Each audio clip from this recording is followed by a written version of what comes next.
Baruch Hashem, Shalom Aleichem, friends. Every person has a story or two or three that is very dear to that person. I have such a story as well. So the story happened with grandson of one of the greatest rabbis who ever lived in America, Rav Aaron Kotler, Zecher Tzaddik Kodesh Lebracha.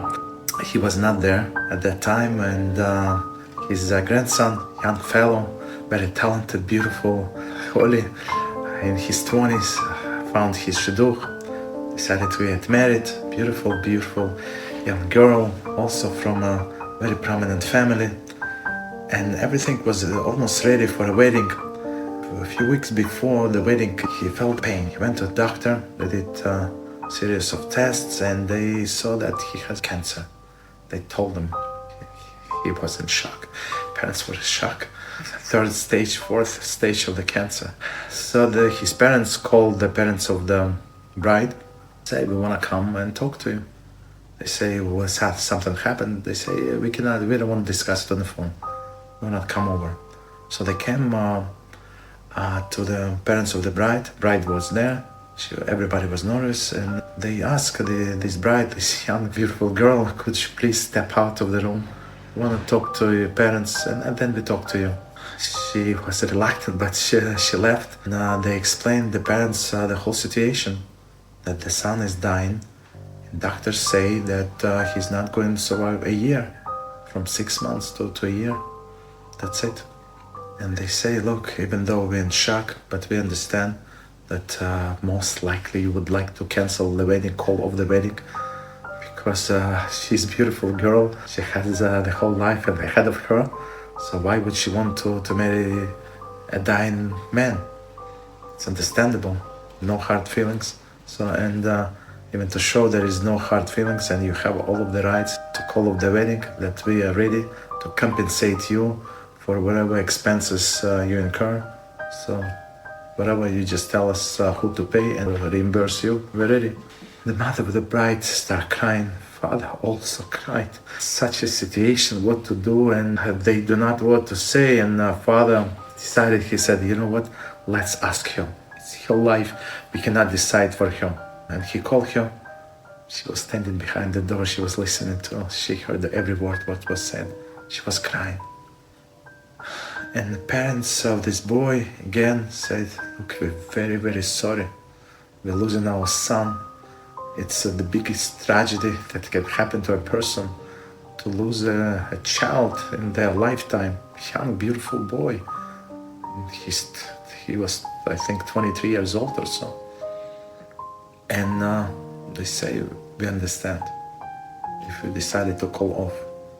And this young, righteous woman in her early 20s, she said, look, I thought about, when I was standing behind the door, and I thought if we're going to cancel the wedding now, it's going to kill him. It's going to kill him faster, and it's not right. He's such a wonderful individual. So she said, I thought about it. Here's what I think.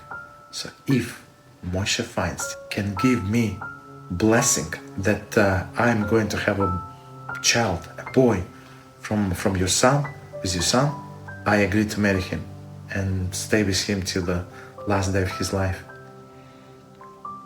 They were shocked. We have to mention that was Aaron Kotler, Zatzal, the grandfather of this boy. He was the one who established Lakewood Yeshiva, one of the biggest yeshiva and one of the most important yeshiva in the world. And Lakewood, very famous Jewish place. Right, so he was, his grandfather was the Holy of Holies. And Moshe Feinstein was a friend of his grandfather, Aaron Kotler, from back from days in Belarus, from Lithuania. They learned from the same rabbis, and they have a very close connections from many, many years. Parents said, okay, let's do it. Let's call Moshe Feinstein as soon as possible and see if he's willing to give blessing. They called him, said, Reb Moshe, can you please come over? We need to talk to him, very important. He said, absolutely, please come as soon as possible. You're family to me, you're my dear friends. And they came and they told him a story. All of them came, all of four. Her parents, his parents, her parents came, she came. The parents told them the story. Moshe Feinstein started crying and crying and crying. He was repeating, 23 years old, such a beautiful neshama, such a wonderful, talented individual. He said, such a pity, such a pity.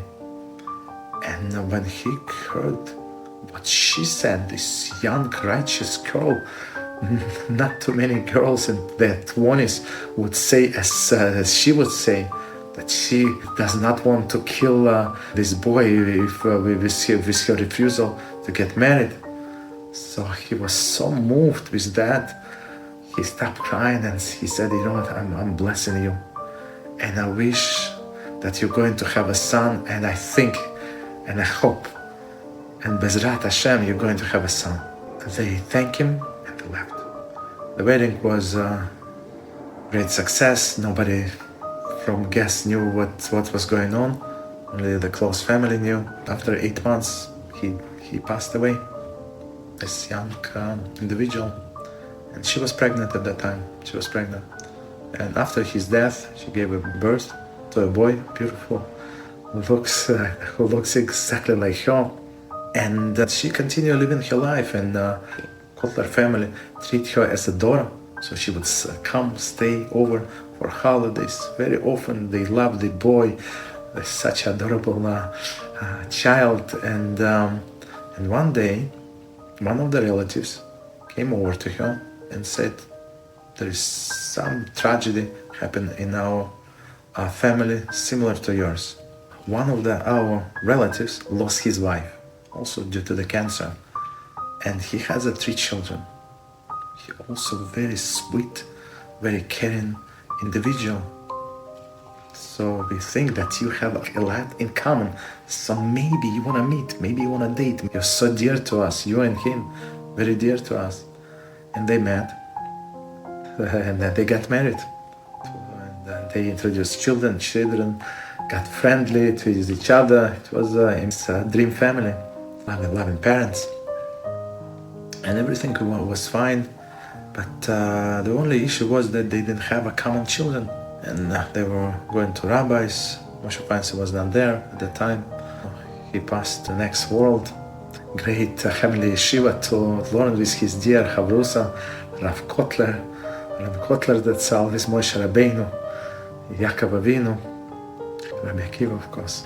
And they were going to different rabbis, ask for blessing, different people. Nothing worked. Tzedakah. Prayers did not work. And one of the rabbis said, look, you did your shtadlus. It's time for you to go to a doctor. Go to a doctor and see what doctor said. Go to the best specialist in this field, right, and see what he has to say. And they make an appointment in NYU in New York. This famous, world-famous doctor in fertility. They waited for 6 months for this appointment. After 6 months, they came. Doctor checked his test results, her test results. He examined her. After he finished examination, he called the husband to the office and said, can you please explain to me what exactly you expect of me? And they were taken aback, like, you're the specialist, the doctor in this field, what do you mean? Like, why we are here? Like, it's very strange that they could not understand. And the husband's saying, we don't have children, so, and we hope maybe you can help us to get pregnant, have a child. And he said, but it is impossible. It is absolutely impossible. She can never have children. In shock, and she started crying. She said, what do you mean? But I have child. He said, it's impossible. You never had children, and you're never going to have children because you don't have childbirth organs and uterus. And she said, but I do have a child. He said, look, lady, why are you wasting my time? There are so many people in line. You saw they wait for a moment to speak to me. I might help them, but with you, I told you right away, I cannot help you. I do not understand why you came here. Why are you wasting your time? Why are you upsetting yourself and upsetting me? You don't know that you don't have these organs? Like, how is it possible? She was crying, and she opened her purse and took out the wallet. From the wallet, she took a picture of the beautiful boy, 5-6 years old. He looked exactly like her. She said, this is my son. He looked at the picture, looked at her, looked at the picture and said, but it's impossible. And it is true. For the nations of the world, it's not possible. It's not possible. Right? It's not possible. But for Jews, for us, for the believers, the ones who have emunat chachamim, the trust in our sages, when such a person as Moshe Feinstein, Zecher Tzaddik Kodesh Levrach, says that and ask Hashem, please give this woman a child. Please, I beg of you. So when this tzaddik asks, Hashem stamps, yes, she's going to have a child. It doesn't matter, she has this organ, she does not have an organs. So just because she has this organs, she can have a child, and without she cannot. For Hashem, it's exactly the same miracle. It's exactly the same miracle. And people trust in themselves, in technology, in pills, in this procedure, that procedure, in doctors. But we Jewish people, we trust in our Father in heaven. And also we trust in these people who spend their life studying Torah or caring for a nation of Israel, as a self-sacrifice. All his life, Moshe Feinstein dedicated himself entirely, him and his family. So when a person like this asks Hashem for this favor, it's nothing for Hashem. That's one of my favorite stories. Be holy.